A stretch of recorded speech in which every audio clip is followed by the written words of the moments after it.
Nossa saudação, no nome precioso de nosso Senhor Jesus Cristo, a todos os nossos ouvintes que estão nos ouvindo, nos dando a honra neste momento. Nós vamos, nesta programação, ler as Santas Escrituras no livro de 1 aos Coríntios, capítulo 11, versículo 24 e versículo 25. Mas, enquanto os nossos ouvintes procuram a Escritura, nós vamos ouvir um hino com a Marisa, agradecimento, e depois, então, estaremos lendo a Palavra de Deus. Hoje cantando quero agradecer por ter mandado um profeta aqui com uma mensagem certa pro meu ser. Ó Jesus, tu me escolhestes antes de eu nascer, algo tão grande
1 Coríntios capítulo 11, versículo 24 e 25, as Escrituras nos dizem: e tendo dado graças, o partiu e disse: tomai e comei, isto é meu corpo que é partido por vós. Fazei isto em memória de mim. Semelhantemente, também depois de cear, tomou o cálice, dizendo: este cálice é o novo testamento no meu sangue. Fazei isto todas as vezes que beberdes, em memória de mim. Queridos e preciosos ouvintes, nós vamos nesta programação falar acerca de 3 pontos principais dentro das Escrituras, 3 símbolos que nós devemos cumpri-los corretamente conforme a Bíblia nos ensina. Veja, ouvintes, o primeiro é o batismo. O segundo que eu desejo vos falar é a Santa Ceia. E o terceiro é o lava-pés. E eu quero que nossos ouvintes tomem caneta e papel e você marque as Escrituras que eu vou citar, para que você examine com a sua Bíblia e você confira se você tem obedecido como está escrito ou não. Alguém diz assim: mas símbolos não há necessidade de se cumprir, é só um símbolo. Eu ouvi certa vez alguém me dizer que não é tão necessário o batismo. Veja, não é tão necessário o batismo, porque batismo é só um símbolo.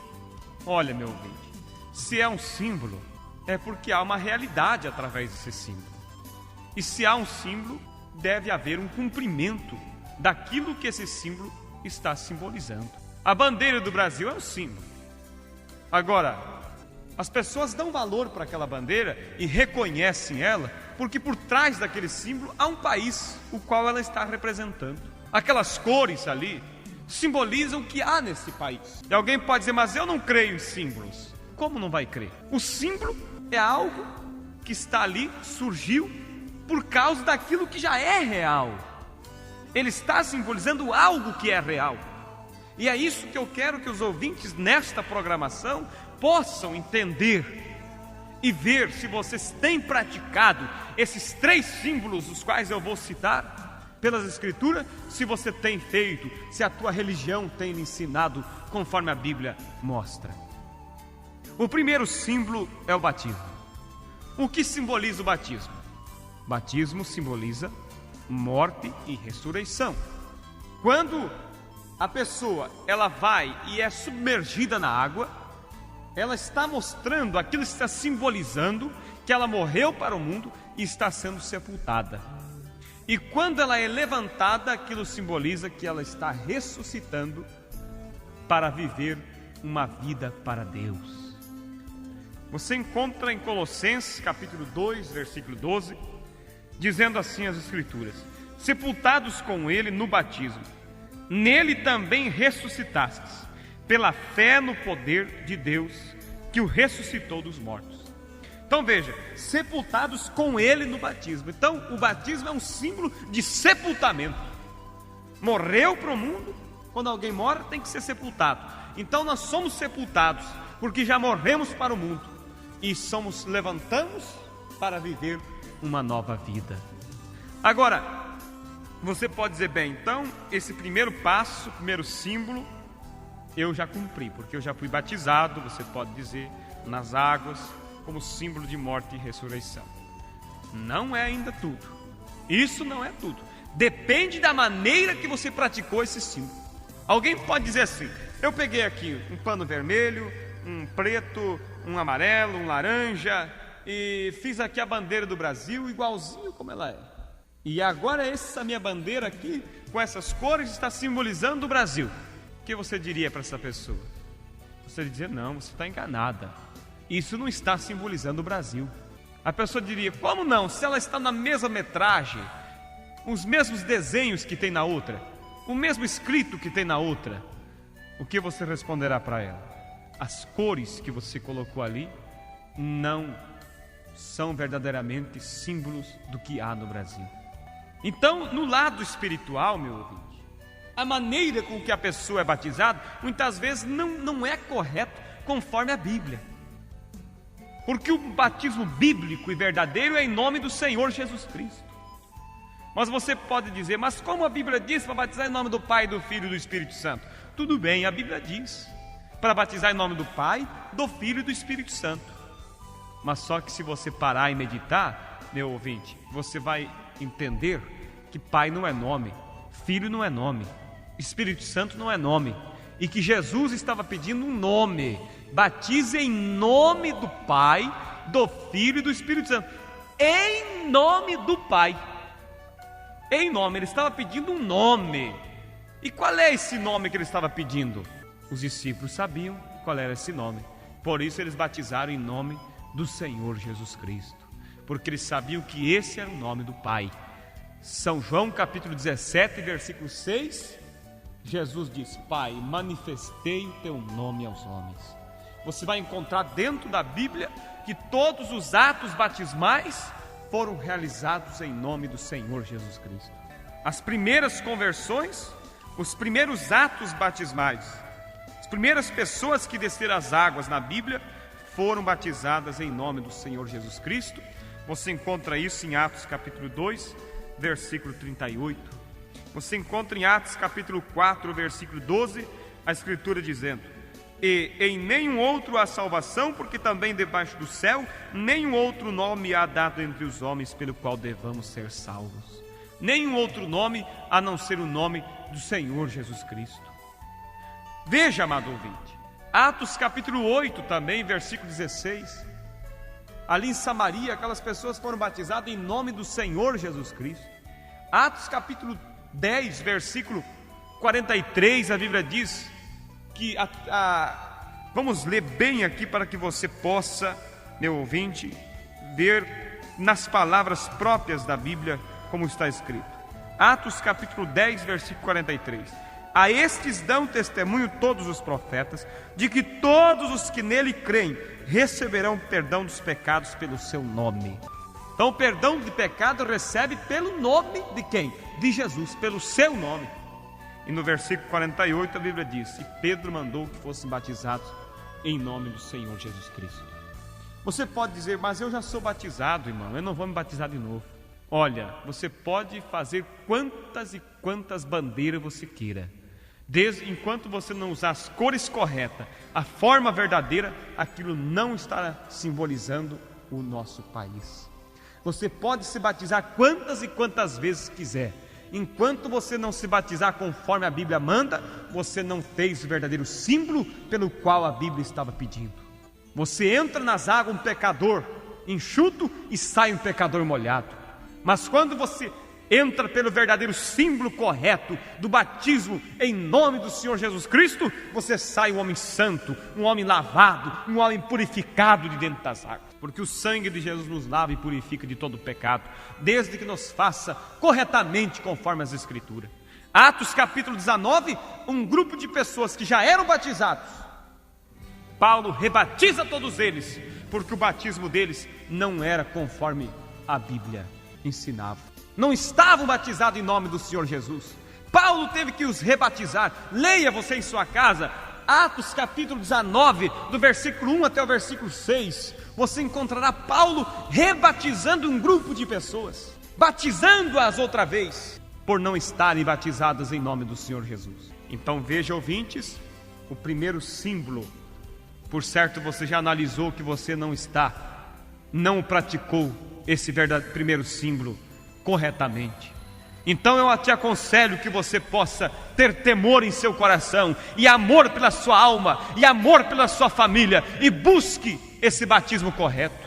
Seja batizado realmente no nome do Pai, que é Senhor Jesus Cristo. Lembre-se que Ele pediu um nome, e não há dois batismos da Bíblia para dizer que há o batismo de Jesus e o batismo dos apóstolos. Não, os apóstolos, o batismo que eles batizaram era o cumprimento da ordem de Jesus em São Mateus capítulo 28, versículo 19. O segundo símbolo, meu ouvinte, é o símbolo da Santa Ceia.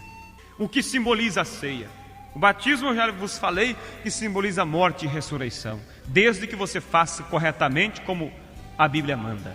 E o segundo símbolo, que é a ceia simboliza o corpo e o sangue de Jesus, desde que também se faça corretamente conforme os ensinamentos bíblicos. O pão da ceia, ele simboliza o corpo, E o vinho simboliza o sangue. Vinho, não suco de uva.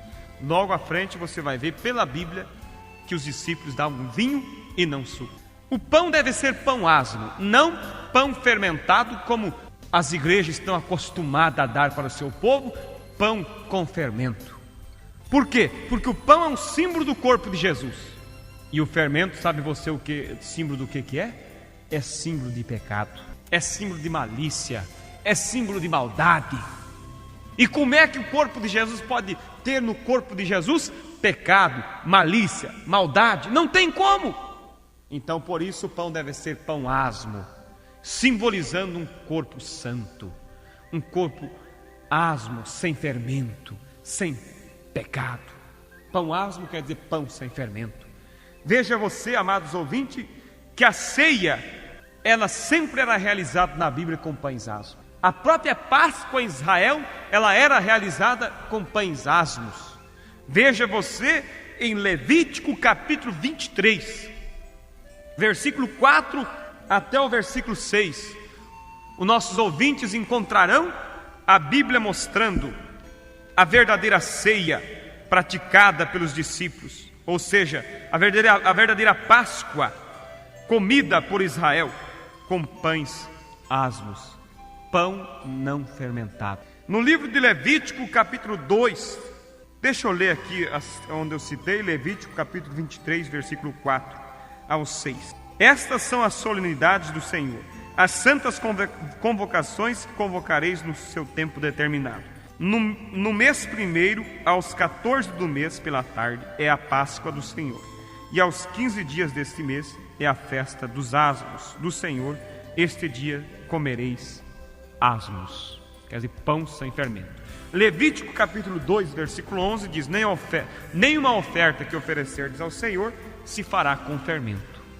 Também você vai encontrar em São Mateus capítulo 16, no versículo 6, Jesus advertindo aos discípulos, dizendo assim: E Jesus disse-lhes: adverti e acautelai-vos do fermento dos fariseus e saduceus.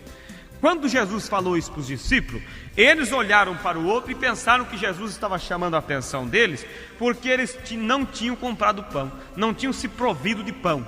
Então a Bíblia diz no mesmo capítulo 16 de São Mateus, no versículo 12, diz assim: então compreenderam que não dissera que se guardassem do fermento do pão, mas da doutrina dos fariseus. Então Jesus, quando falou cuidado com o fermento dos fariseus, ele estava querendo dizer cuidado com a doutrina errada. Fermento simboliza também doutrina errada, e em Jesus não há doutrina errada. E o pão da ceia é um símbolo do corpo dele, por isso não deve haver fermento, porque o fermento estará dizendo que há doutrinas erradas então no corpo, porque o pão simboliza o corpo e o fermento simboliza doutrinas erradas, pecado, malícia e tantas coisas mais. São Marcos 8, versículo 15 diz: e ordenou-lhes dizendo: olhai e guardai-vos do fermento dos fariseus e do fermento de Herodes. 1 Coríntios capítulo 5, versículo 8 está escrito: pelo que façamos festa, não com o fermento velho, nem com o fermento da maldade e da malícia, mas com os asmos da sinceridade e da verdade. Então o fermento simboliza o quê? Maldade, malícia, doutrinas erradas. E o asmo, pão asmo simboliza o quê? Disse Jesus que simboliza sinceridade e verdade. Por isso que o pão asmo na ceia está simbolizando que há no corpo de Jesus sinceridade e verdade, pureza. Gálatas capítulo 5, versículo 9 está escrito: um pouco de fermento leveda toda a massa. Quer dizer, um pouco de pecado traz um grande problema. Veja vocês, ouvinte, que esse símbolo da ceia, o pão simbolizando o corpo de Jesus, você deve fazer corretamente conforme a Bíblia manda. Os apóstolos davam pão sem fermento. Por que dar pão fermentado para a igreja? Em líderes religiosos. Mas eles dizem assim: não, pode ser com fermento, porque quando ora, Deus santifica e purifica e tira o fermento. Deus não tira o fermento, não, porque Deus não é um Deus de brincadeira. Deus não é responsável por aquilo que o homem faz errado. O homem sabendo fazer certo, faz errado. Por que fazer errado se pode fazer certo? Por quê? Se você pode fazer o pão sem fermento para dar para o seu povo.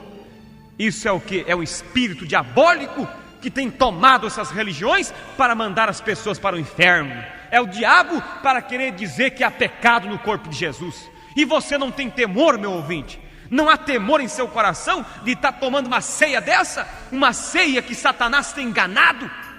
Uma ceia que está dizendo que há pecado no corpo de Jesus?